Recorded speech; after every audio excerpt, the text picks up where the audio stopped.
স্বামীক সুখী কৰিবলৈ অক্ষম হয় এই অভ্যাস থকা ছোৱালীবোৰে। ভাৰতীয় ইতিহাসৰ সৰ্বশ্ৰেষ্ঠ চিন্তাবিদ আচাৰ্য চাণক্যই নিজৰ নীতিৰ জৰিয়তে জীৱনৰ প্ৰতিটো দিশ স্পৰ্শ কৰিবলৈ চেষ্টা কৰিছে। তেওঁৰ নীতিসমূহ আগৰ দিনত যিমান গুৰুত্বপূৰ্ণ আছিল, এতিয়াৰ দিনতো সিমানেই গুৰুত্বপূৰ্ণ। এই ভিডিঅ'টোত আমি চাণক্য নীতিৰ চতুৰ্থ অধ্যায়ৰ বিষয়ে আলোচনা কৰিম।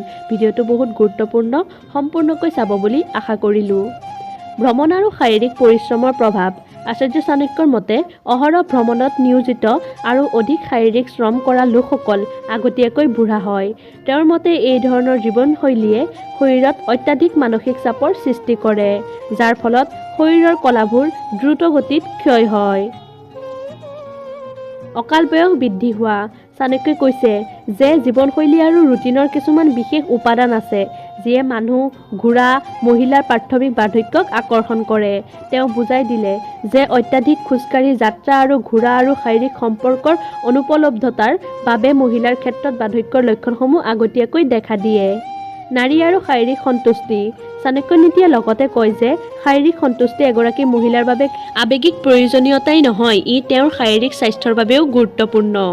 আচাৰ্য চাণক্যই বিশ্বাস কৰিছিল যে ইয়াৰ অনুপস্থিতিত মহিলাসকলে নিজকে সোনকালে বয়সীয়াল অনুভৱ কৰিব পাৰে। ইয়াৰ প্ৰকাশ তেওঁলোকৰ মুখত বলিৰেখা আৰু শাৰীৰিক ক্ষমতা হ্ৰাস পোৱাৰ দৰে হয়।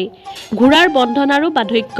চাণক্যই এইটোও বৰ্ণনা কৰিছে যে যেনেকৈ ঘোঁৰাবোৰক সদায় বন্ধনত ৰাখিলে সোনকালে বুঢ়া হয়, ঠিক তেনেদৰে যদি মানুহক স্বাধীনতাৰ পৰা বঞ্চিত কৰা হয় তেন্তে ইহঁতৰ আৰম্ভণিতে বাৰ্ধক্যৰ লক্ষণ দেখা দিয়ে।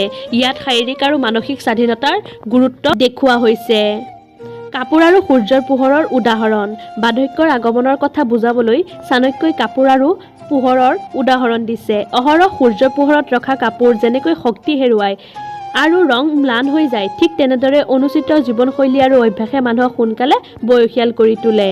জীৱনত ভাৰসাম্যৰ গুৰুত্ব। আচাৰ্য চাণক্যৰ এই নীতিসমূহৰ পৰা স্পষ্ট যে জীৱনত ভাৰসাম্য অতি গুৰুত্বপূৰ্ণ। শাৰীৰিক পৰিশ্ৰমেই হওক, ভ্ৰমণেই হওক বা শাৰীৰিক আৰু মানসিক স্বাস্থ্যৰ অন্যান্য দিশতেই হওক, ভাৰসাম্যই মূল কথা।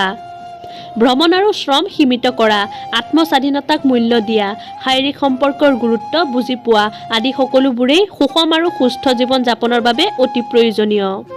আধ্যাত্মিকতা আৰু জীৱন দৰ্শন। চাণক্যৰ নীতি কেৱল বয়স বৃদ্ধিৰ গতি লেহেমীয়া কৰা বা ৰোধ কৰাত সীমাবদ্ধ নহয়, বৰঞ্চ ই আমাক জীৱন যাপনৰ আধ্যাত্মিক আৰু দাৰ্শনিক দৃষ্টিভংগীও দিয়ে। ই আমাক শিকাইছে যে কেনেকৈ ভাৰসাম্য বুদ্ধিমান আৰু সাৱধানে বাছনি কৰি আমি আমাৰ জীৱনটোক অধিক অৰ্থপূৰ্ণ আৰু সন্তুষ্টিদায়ক কৰি তুলিব পাৰোঁ। সমাজত চাণক্য নীতিৰ প্ৰাসংগিকতা আধুনিক সমাজতো অক্ষত আছে। আজিৰ এই দ্ৰুত আৰু প্ৰত্যাহ্বানমূলক সময়ত য'ত জীৱনৰ গতি অতি দ্ৰুত হৈ পৰিছে, চাণক্যৰ ফকৰাবোৰে আমাক শিকাইছে যে কেনেকৈ ভাৰসাম্য আৰু মৌলিকতাৰে জীৱনটো জীয়াই থকাটোৱে আমাক কেৱল শাৰীৰিক আৰু মানসিকভাৱে সুস্থ হৈ থকাই নহয়, সমৃদ্ধিশালী জীৱন যাপন কৰিবলৈও সহায় কৰিব পাৰে।